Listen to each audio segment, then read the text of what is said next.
Hello and welcome to Brown on Black. This is Luana Nelson-Brown and I want to welcome you to our new format, our new show. We're here every Sunday from 5 p.m. to 6 p.m. Central Time, live coming to you from the Des Moines Amplified Studios. Here, starting in February, we will be using a brand new format. You'll see a new look. You'll see my new hairdo. And coming up soon, we'll have new co-hosts with me every week. So this week, we are joining you live, Super Sunday.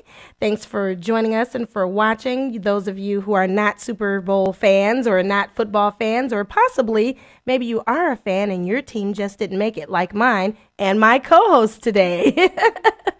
So I want to say thank you and welcome my new co-host to the studio. This is Luana Nelson-Brown. My co-host joining me today in the studio is Teresa Hobson. Say hi to the people, Teresa. Hello, everyone. Hi. Thank you so much for joining us, and we will go ahead and get started with our show. So, Teresa, welcome to the studios. Thank you. It's a beautiful studio. I'm really excited. Thank you. Don't you just love it? Yes. You have people that can watch you outside I don't know there. if I like that part.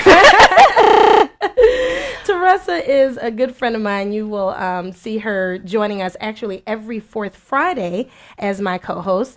And with this new format of Brown on Black, what we're going to do is we're going to talk about the real issues today.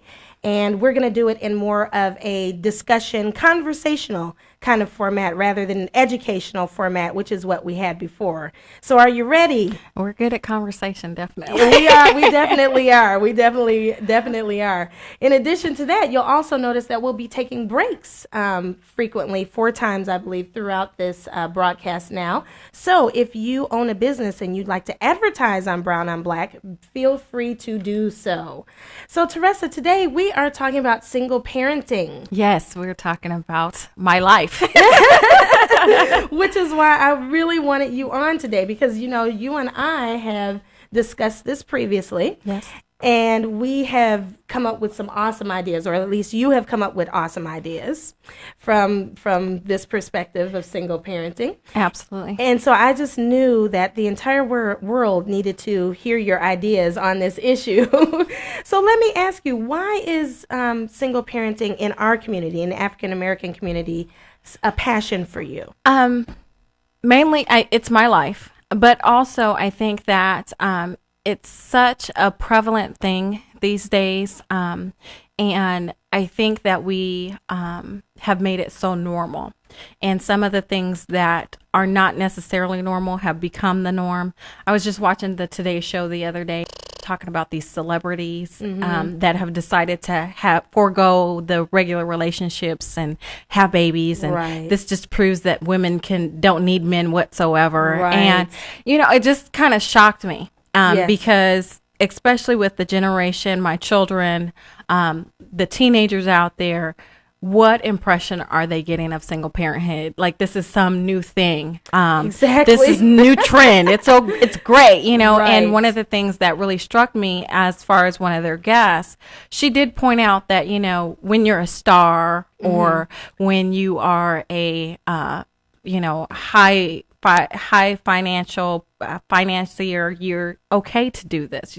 It's okay for you to do single parenthood because you have nannies, you have housekeepers, you have chauffeurs, you have help. Exactly. A chef. Right. So to me, they're not real single parents. Holly Berry is not really a single parent. Right. Exactly. Because she has a whole staff that can help her. Exactly. But for us normal, common folks, this is not all that glamorous at all. Right. You know, it's really hard work. Yes. And that's why I like talking to you about this issue, because you know how to get to the down and dirty, you know, the things that people don't really know, especially for African American women. Did you know that there's a study that came out that said 72% of African American mothers are single mothers? I'm not surprised. Isn't that high?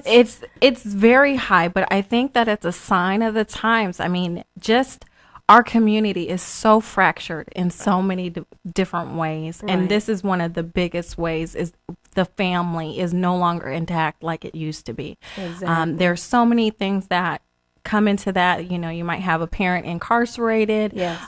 Parents are separated. The divorce rate is astronomical. Or we choose not even to get married, which is a problem in our community as well. Right.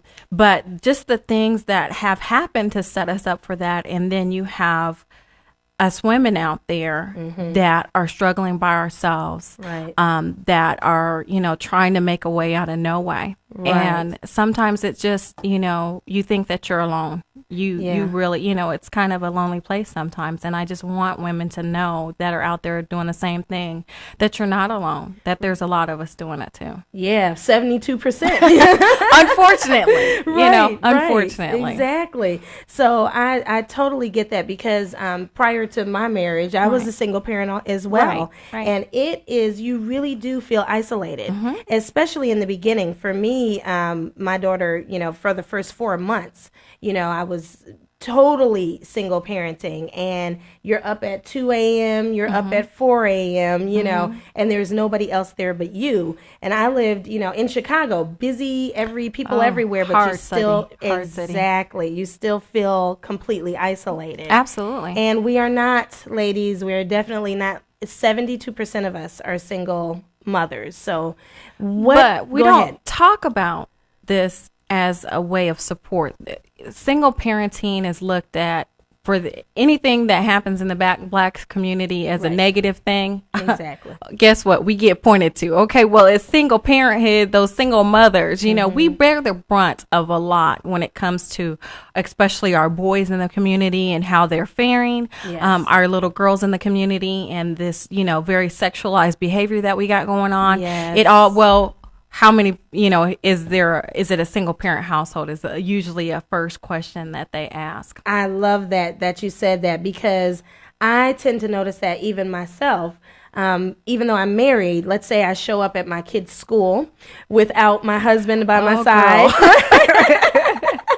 The first thing they do is kind of look at you, and it's like, oh, I'm sure she's a single parent, when that may or may not be true. Right. Do you experience that? It's so funny. I have worked 2-3 jobs in order to have my children live in a different neighborhood, a very great school, a very great school district where I know they're getting educated and they're having these amazing opportunities. Sure. But,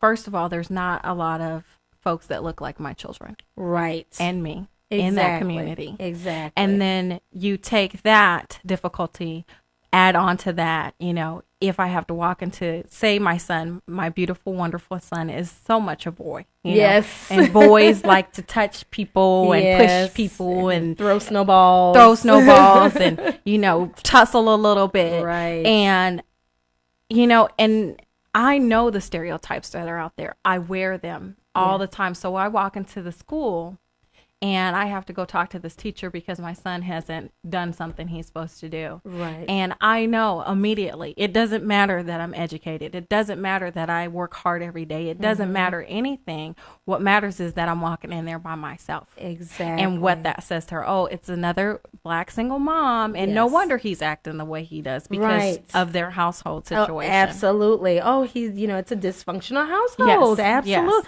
Oh, we get it now. This is why he is why he is. Exactly. And, to the educational system, teachers, principals, superintendents, stop it. Enough is enough, right? Right. And it's difficult enough, especially when my son and my daughter don't have anybody in the school that looks like them. Exactly. That understands what their culture is, because we have different cultures anyway. Right. Then let alone to have to go into this with, they have to deal with the fact that they are already struggling at home, but then they get these messages from school. Oh, it must be because you don't have a father at home. Right. Da, da, da, da, da, da, da. Right. And then, especially raising a boy, oh my gosh, how does that affect how he views his mother? Right. And then how he treats women later on. Right.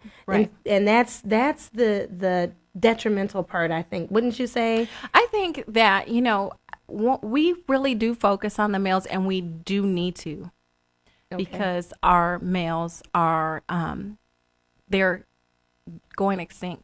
I mean, I Yes. just really have to say it like that. Our young black males are falling to the wayside in enormous numbers, and there are those young men out there that are on the straight and narrow, that are doing well for themselves, but a lot of our young men are in jeopardy. And so we just have this thing where we focus a lot on our males, and I want us to, but we need to focus on our females too, and how not having a dad in the home affects our little girls. Exactly, Because we don't think about that a lot of the time. exactly. And I think that's what where we'll pick up when we come back. We're going to take our first break. Yay, we made it to our first break. And when we come back, we're going to talk about that, exactly when the kids grow up and it's time to date, what do those children, what does the relationship look like, and the availability of good mates, a good black man, so to speak, or a good black woman. Absolutely. And we'll talk about that. We'll pick up in just a few minutes when we get back. Thank you.